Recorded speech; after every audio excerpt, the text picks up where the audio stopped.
ルビアのスペック R の V パッケージ、純正の6速マニュアルとシルビアのオーテックバージョン。オーテックバージョンは NA エンジンなのに6速マニュアルがついている。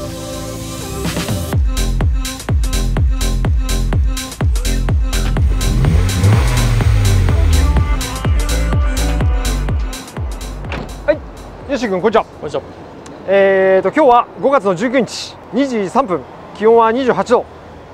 ヨシの iPhone が高温注意になっちゃったから、これテイク3ですよ。はい。また同じこと喋るんですよ。熱暴走しました。しょうがないよね、この季節で。なんで、はい、同じことを3回目新しく言うのが、新しく伝えることができるのか、はい、不安ですがやっていきましょう。お願いします。今日はですね、この S15 シルビア2台を、はい、紹介させてもらうんですけど、はい、なんて言ったってテイク3だし、その前は、2本別の動画撮ってるし、はい、しかもこれからもう1本撮らなきゃいけないし、夕方用事あるしっていう結構バタバタしますので、はい、ささっといきます。 OK ですか？はい、はい、でですね、久々 S15 シルビア入庫で、半年前ぐらいに上げたぶりになるよね。はい、そうですね、うん、半年前に上げたのが S15 シルビアのスペック R エアロのシルバーのやつと、はい、あとスペック S の赤があったんですけれども、それやっぱ YouTube アップしたらすぐ売れちゃって、はい、でそこから半年ぐらい、多分今年に入ってから初ぐらいかな、下手したら多分ね、はい、っていう感じの、状況が続いておりますと。はい、でその理由は結構簡単で、今が2024年じゃないですか。はい、この車が1999年からなんですね、 S15 シルビアって。はい、っていうことは簡単に言うと25年ようやっと経ったわけですよ、 S15 シルビアが。はい、で25年経ったがゆえに、アメリカへの輸出ができるようになったんですね。このチャンネルを見ている方、スポーツカー好きの人だったらみんなご存知の通り、その25年ルールっていうものがありますから、はい、25年経った車はどんどんこうアメリカに行くと、高値で行くという状況が続いております。で、S15 シルビアもさっき言ったように今年になってから25年が経過したので、はい、ここでアメリカに行ける車になりまし、ラインナップに入りまして、はい、で値段が一気にスコーンって上がりました。でその結果、うちで今まで売っていた、値段とかで売れるような車はなくなっちゃったと。なくなっちゃったんですか？なくなっちゃった。はい、すげえ高いから、マジで。そんなにですか？そんなによ、本当にそんなにっていうぐらい高いんですよ。でですね、多分これ本当にスポーツカー車屋さんなんか分かると思うんだけど、はい、結構異常値ぐらい高いんでっていう感じなんですよね。ただですね、実は何個かパターンがあって、はい、いろんなパターンがあるんだけど、はい、修形機なしの車はちょっと極端に高くて、はい、一般的にさ、俺らとかその日本のスポーツカー乗りの人たちからすると、はい、S15 シルビアって結構修形機ありの車が当たり前なんですよね。はい、だからそんなにそこに対してネガティブ要素はないんですけれども、はい、結構海外の人なんかで、インスタとかでもよくメッセージ来るんだけど、はい、最近結構よく気にするのがやっぱサビの部分と、あとは修形機あるかないか、ここの部分を彼らは結構気にしますと。結構意外ですね。意外でしょ？はい、俺も意外で、昔はね、何でもかでも持ってくってイメージだったんですけど、はい、最近はやっぱり日本でも高いんですけれども、向こうの人たちから見てもやっぱり高いので、やっぱりそれなりにちゃんと車を選びたいっていうふうにはもう変わってますんで、はい、本当にクオリティの高い車はやっぱり高くなってる。でクオリティの高い車を求めて、そういう質問をしてくるという状況が続いてますと。はい、じゃあ吉井君、 S15 シルビア、修形機ありとなしで、はい、値段差今大体どれぐらいあると思いますか？30万ぐらいとかのイメージですけど、大体そんなイメージだよね。イメージは俺もイメージそんぐらいかな。はい、当たりどころにもちろんよるんだけど、はい、例えば後ろを軽くぶつかってるぐらいだったら、変な話10万20万ぐらいじゃないですかのイメージ。はい、前がっちゃりぶつかってて、やっとこう50万ぐらい変わるかなみたいなっていうところがあるんですけど、はい、ぶっちゃけ今言うとね、100万とか100万以上変わる車がある。あ、そのレベルで。そのレベルで。前とか前が当たってる当たってないとかだと、はい、これ感覚値ね、はい、下手したら多分ね150万とか変わってもいいと思う。あ、それは相当ですね。そう、そんぐらい修形機ありとなしの値段差が変わっちゃったんですよ。はい、そんなもんで、はい、ちょっとね修形機なしの、しかも錆の少ないめちゃめちゃ程度のいいシルビアって、はい、多分当面は仕入れできないと思う。多分仕入れられたとしても店頭で販売する価格がもう450万とか500万とか、はい、そんなレベルになっちゃうんで、スペックあるとかだとね。なるほど。はい、さすがに500万出して S15 買わないでしょ。欲しくてもなかなかちょっと手出ないと思うよ。っていう状況なんで、なんとかそのスペック R だったら300万円台、はい、スペック S だったらまあせめていっても200万円台ぐらいで収めたいなっていうところでやっていくと結構ね絞られちゃってて、でそれでずっと選んでるからずっとここ買えませんでしたっていう状況が続いてました。でもそんな中一応この2台、仕入れることができたんで、今日ちょっとまとめて紹介できればと思います。先に内容言っちゃうとこっちがスペック R ターボ付きですね。でこっちがスペック S ではなくてオーテックバージョン。オーテックバージョン、まあスペック S のオーテックバージョンって言ったらいいのかな、それともオーテックバージョン単体で言ったらいいのかな、まあいずれにしても、NA エンジンです、まあターボと NA という感じです。OK、はい、じゃあそんな感じで、今日は2台まとめて紹介させてもらいます。よろしくお願いします。お願いします。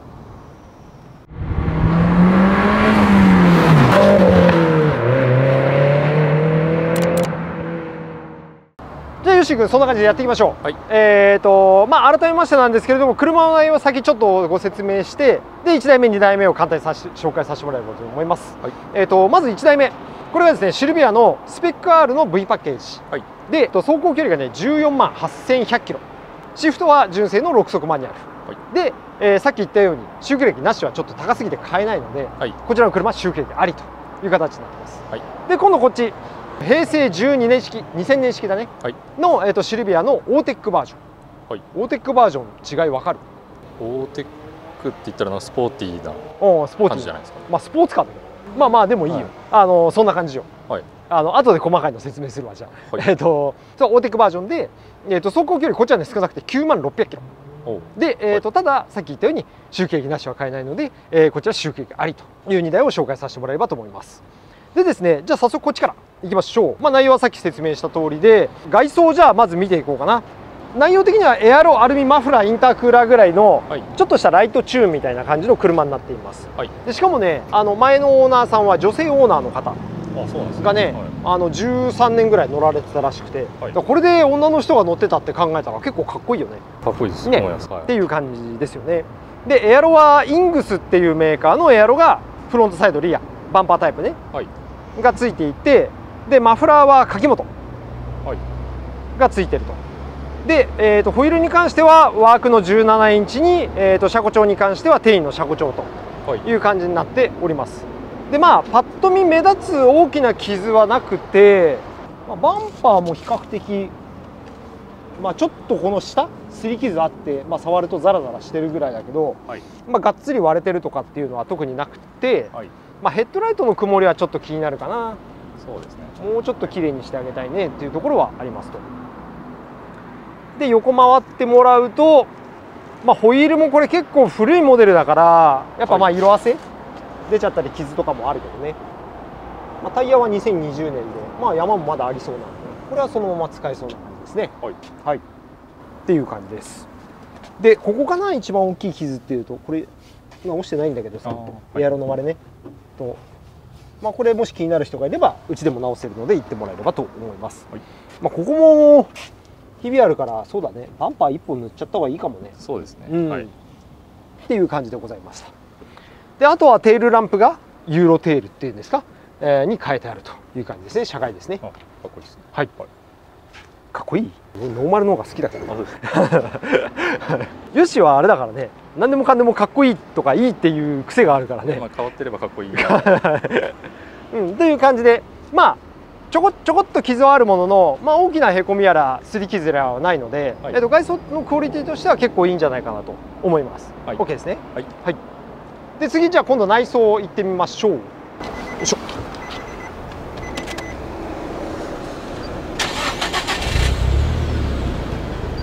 内装に関しても、シートノーマル、ハンドルノーマル、シフトノーマル、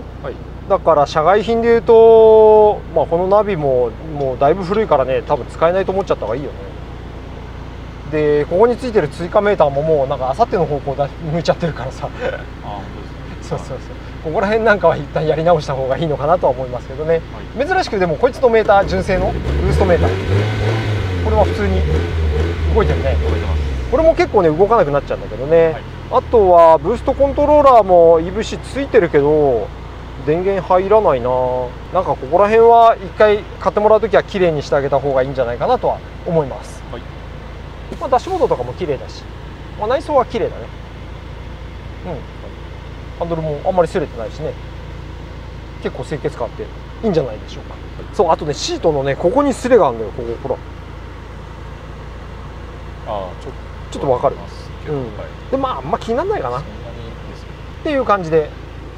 比較的内装もダメージなく、まあノーマルチックな感じかな。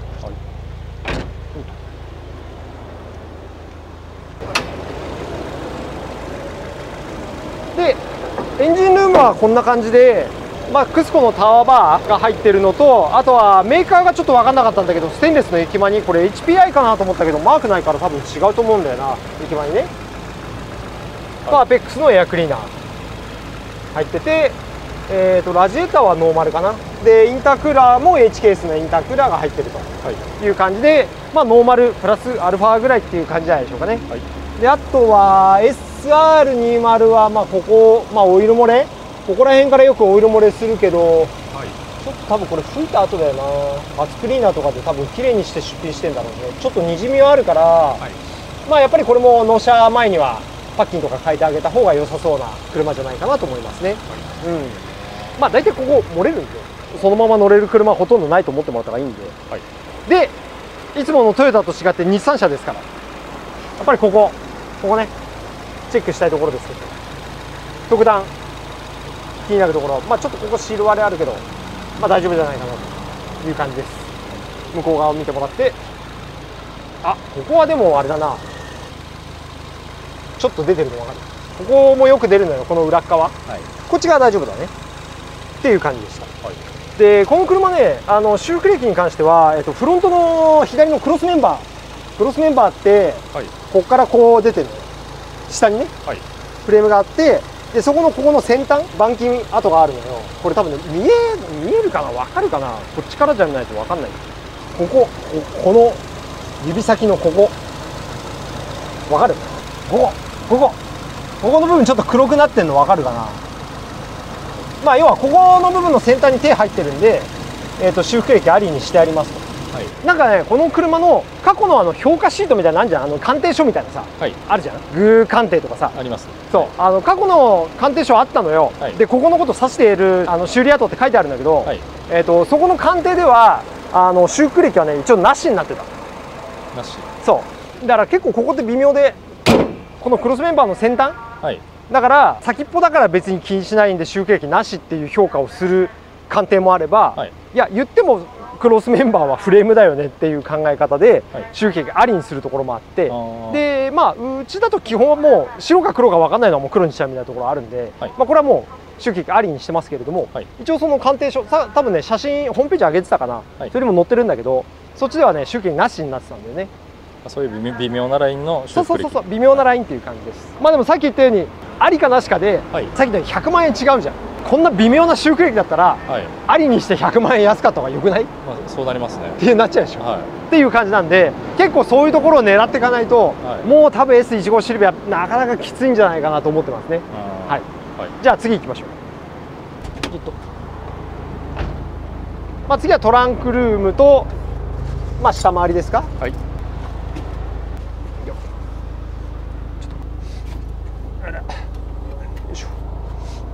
こんな感じでございます。まあ後ろは比較的綺麗、シールもノーマルだし、まあサビやら穴やらは特になさそうなので綺麗な感じですね。トランクルームね、大丈夫ですね。じゃあ閉まります。でスペック R だからこのトランクバー、これがついてるという感じですね。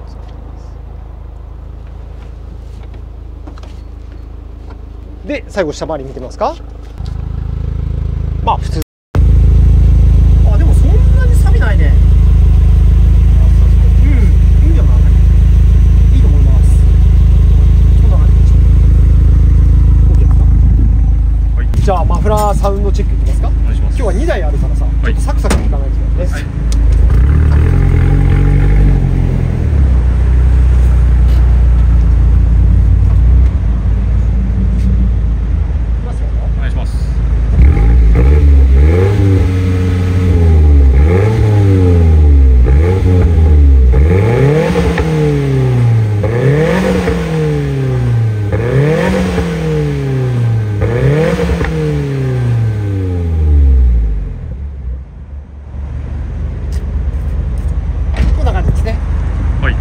トのレグ906か、レグ 06R ってやつですかね。まあ車検対応でいいと思います。ちなみに久々マフラーさんに出ました。はい。それ見てもらえればもっとこのマフラーの音を楽しめるというか、どんな音が聞いてくるか、気になる人の先も見てもらえればいいですかね。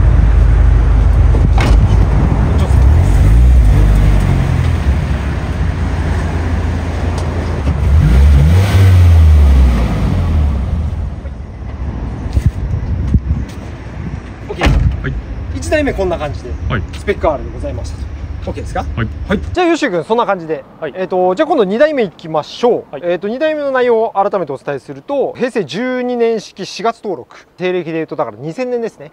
だからこの車はあと1年待たずして25年落ちになる車なので、早めに買った方がいいですね。まだ輸出はできない。まだ輸出はできない。アメリカに関してはね。ただカナダとかオーストラリアとか関係ないから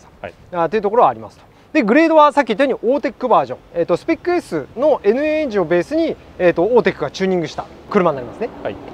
で、走行距離がなんと、10万キロいってない9万600キロで、車検が来年の4月、で、しかもこの車はワンオーナー車という感じなので、結構珍しいんじゃないかな。しかも見てもらって分かる通り、フルって言っちゃっていいかな、フルノーマルです。やっぱりね、スポーツカーこの手の車買う人は何らかしらやっぱ手を入れたくなるものですから、これをよくぞ約25年間ノーマルのまんま維持されましたというところのワンオーナー車でございます。 OK ですね。で外装を見てもらうと、これねめちゃめちゃ綺麗なんですよ。実はほとんど傷ない。なんかね、もともとボディちょっと色あせあって、でそれがね補修されてオークションに出てきたような感じなんで、例えばボンネットとか、あとはルーフですね、ここら辺はね再ペイントしてあるんですよ。リペイントね。でも綺麗ですもんね。全然綺麗、全然綺麗っていう感じなので、横から見てもらっても特に目立つ傷もなく、後ろも特に A1 って書いてあるけどどこだろうって感じかな。こういう飛び石のこと言ってんのかな、羽石っていうのっていう感じ。こっち側回ってもらうと、あとはここら辺かな。やっぱりタイヤからね飛んでくる小石がパパパンと当たってっていう感じでしょうかね。こんな感じで、ミラーもボディ上面も、めちゃめちゃ綺麗という感じです。ヘッドライトもこっちのヘッドライトの方が綺麗だね、向こう側よりもね。っていう感じでございました。で中身を言うと、中身というか内装か、内装をいくと、よいしょいきますよ。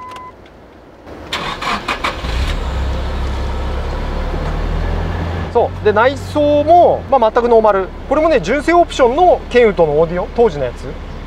ていう感じなので、それがは何も変わってませんと。痛みで言うなら、ハンドルスレ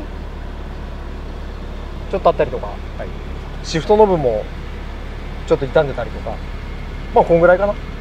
ら気になる人は変えてあげればいいんじゃないかな。ハンドルはもう出ないけど、シフト頭はねまだこれ出るんで、部品が、気になる人変えちゃった方がいいと思いますね。時期にね部品なくなっちゃいますから、っていう感じでございました。エアコンパワーウィンドウとかも全部効くし、全く問題なしっていう感じですかね。シートに関しても、特段痛みなく、ちょっと汚れてるかなぐらいですか。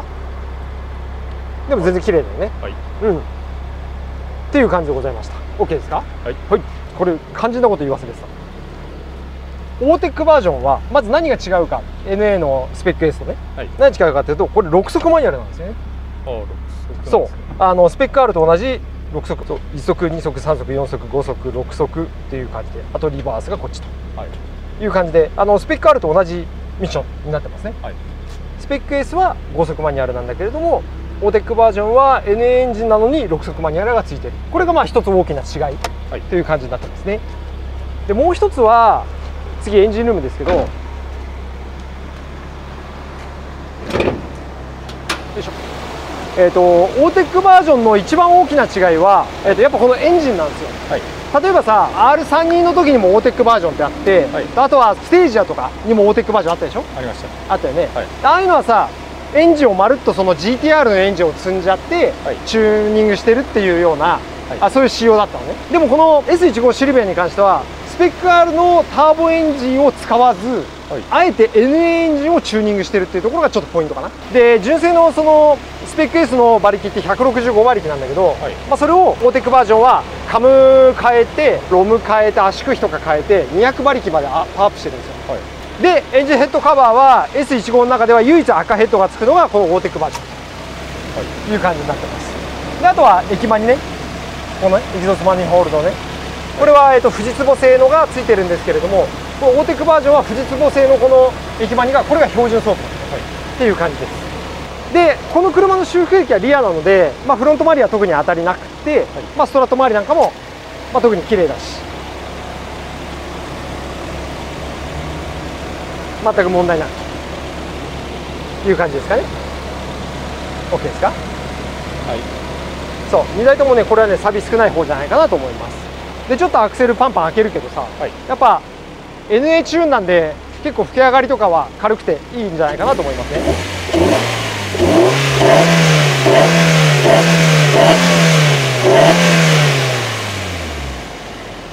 こんな感じ。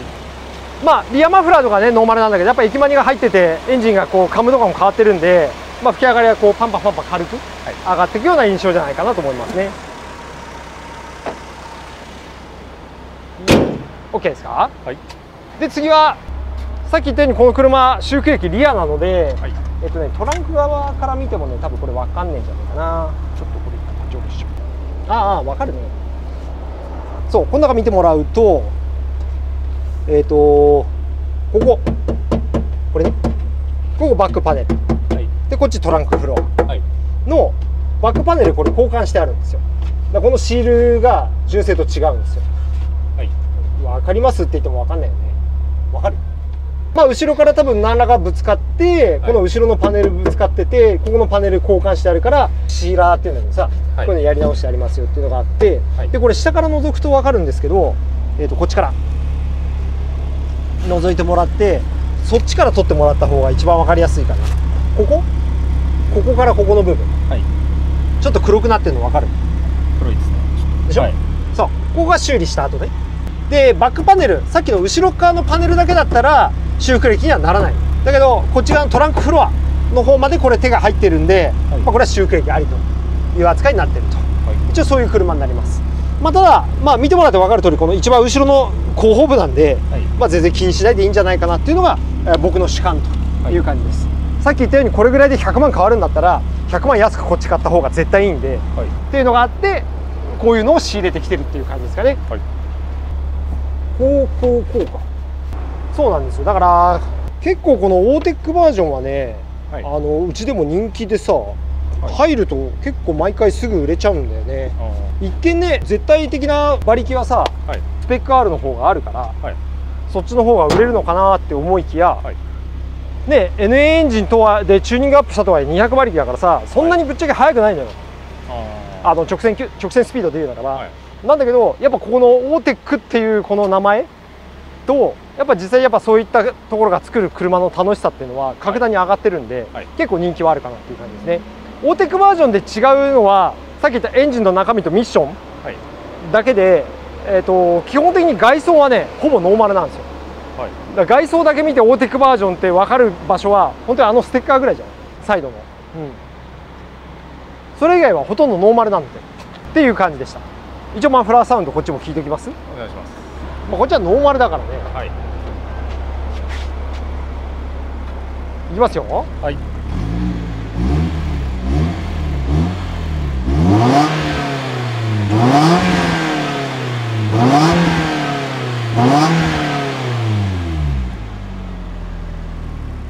こんな感じなんですよ。OK ですか。てなわけで今日はちょっとこの2台をまとめて紹介させてもらいましたんで、じゃあここからまとめに入りますか。やっていきましょう。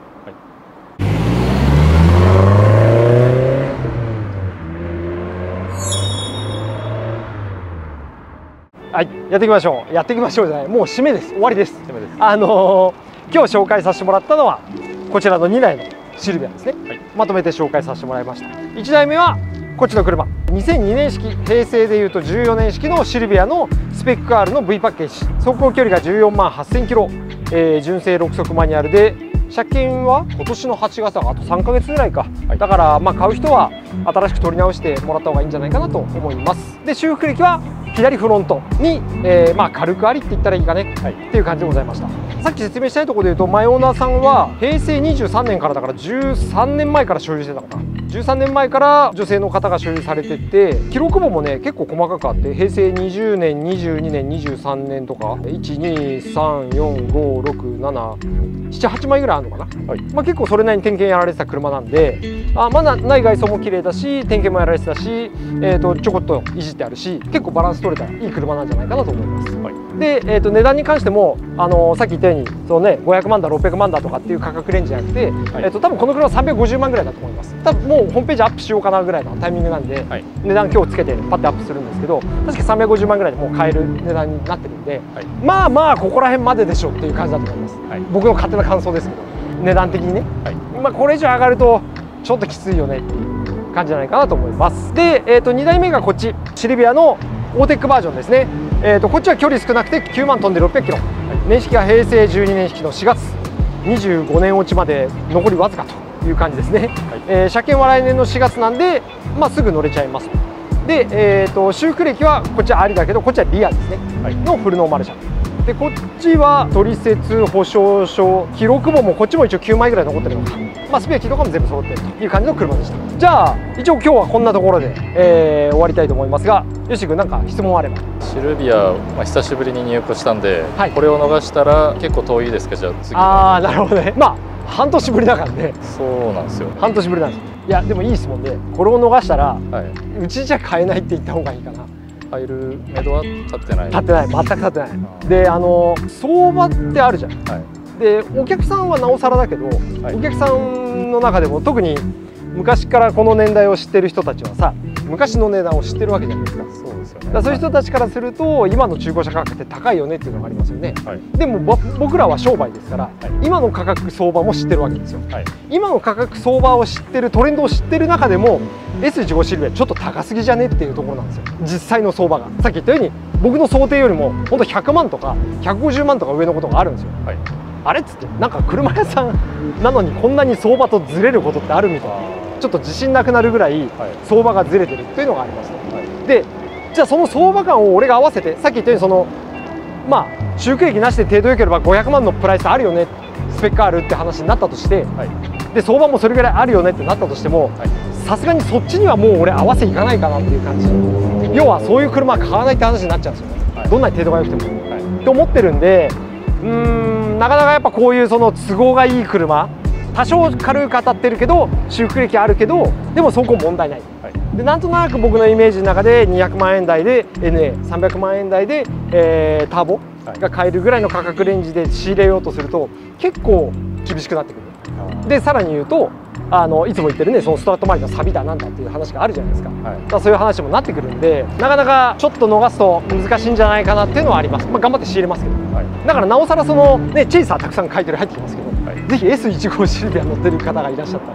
ら、ぜひ売っていただきたいというところはあります。本当高く買い取れると思うんで、それなりに一般的な車修理が高いと思うんだよな。そんな感じでした。なんで、欲しい方がいたら早めにお問い合わせいただければと思いますし、売りたい方がいたら早めに行っていただければ欲してますんでお待ちしております。OK ですか？はい、じゃあ今日はこんな感じで、また引き続きよろしくお願いします。本日はありがとうございました。